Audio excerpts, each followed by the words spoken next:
I am a mentor, a storyteller, a lecturer, a tutor, a coach, a listener, a therapist, an actress, a director, a source of inspiration, and also a source of knowledge.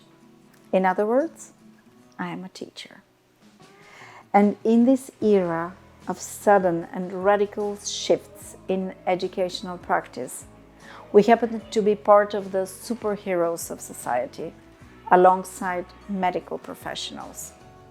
Teaching before the pandemic was quite a challenge, but then we were faced with even more ambitious task of boosting learners' engagement in education affected by COVID-19 pandemic.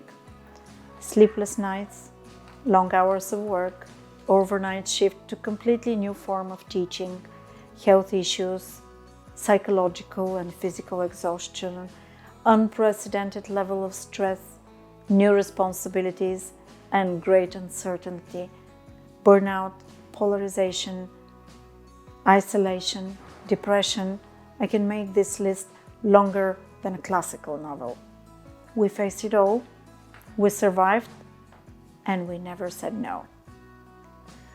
We applied as much as we could our creativity and care, our ability to listen, understand, and support, to be aware of the needs of our students, to be more present to their moment. But it was overwhelming. And in retrospective, what helped me and my colleagues survive was the very definition of what teaching is and what it is not. It is not about passing chunks of information we have received from teachers' manuals. Teaching is neither a transfer of knowledge, not a delivery system of facts, laws, and explanations. Education, in general, is not a mechanical system. It's a human system. Teachers are not robots, and luckily, no robot or computer could ever substitute a living, caring, inspired, and creative teacher. According to the renowned expert in the field, Sir Ken Robinson, the main goal of any system of education is to inspire, provoke, and teach children how to learn. If students don't learn, there is no education whatsoever. It became obvious that education does not necessarily need ministries of education, buildings, rooms, administration. It mainly needs inspired teachers who, in their turn, inspire students, because only inspired students learn. Allow me to read a quote by one of those who has reportedly changed the lives of millions of people. Teaching is not about delivering a certain amount of knowledge. Teaching is an art. Sir Ken Robinson, of course. So teaching is an art, and we are artists. Teaching is a very creative profession. With so much emphasis on creativity, which, by the way, is a concept accepted and promoted by our principle, we should know that creativity is not about lack of rules and obstacles. It is about working with the limitations and ability to overcome those external and internal obstacles. We cannot be prepared for the future with the tools, skills, and knowledge we received from our ancestors or at the university. The world experiences unprecedented changes, and we are unable to prepare children of today for their world and the way their world will look like when they are adults. We can teach them the only approach that they need to survive in unpredictable future of theirs: creativity. Experts claim that in schools, creativity is as important as literacy and it should be treated with the same status.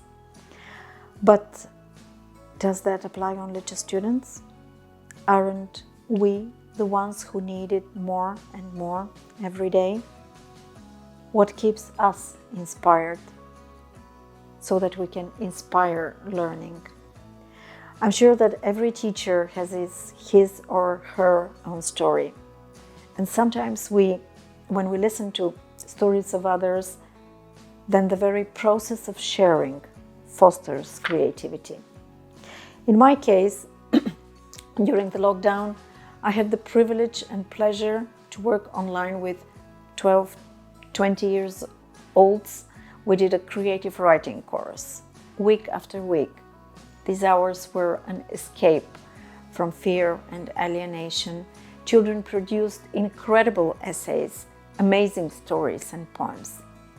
There were so many factors contributing to the absolute success of our meetings.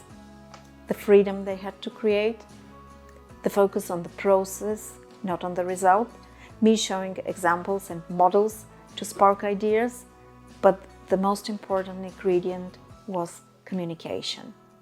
By encouraging children to communicate, by stimulating them to listen, we succeeded to establish a unique culture of communication.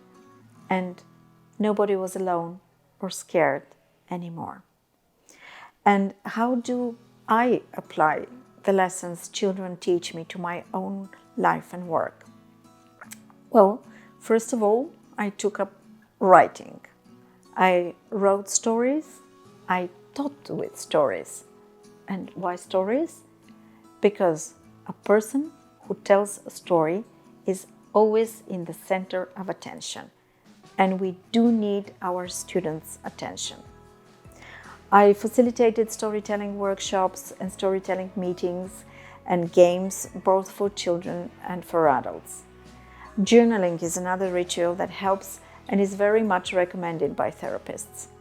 I believe them because I tried, and I keep trying. Then I took several online classes in doodling. Not only which was fun, but it also helped me teach better. How? Well, whenever I start doodling in order to explain a concept or grammar, process or idea, all the eyes are on my doodling hands. And the skill of taking visual notes is one of the ways to retain the knowledge taught. Inspiring students to follow the trend was not at all a challenge. Using different types of art, music, theater, dance in classroom fosters not only creativity, it is an excellent tool to retain listeners' attention.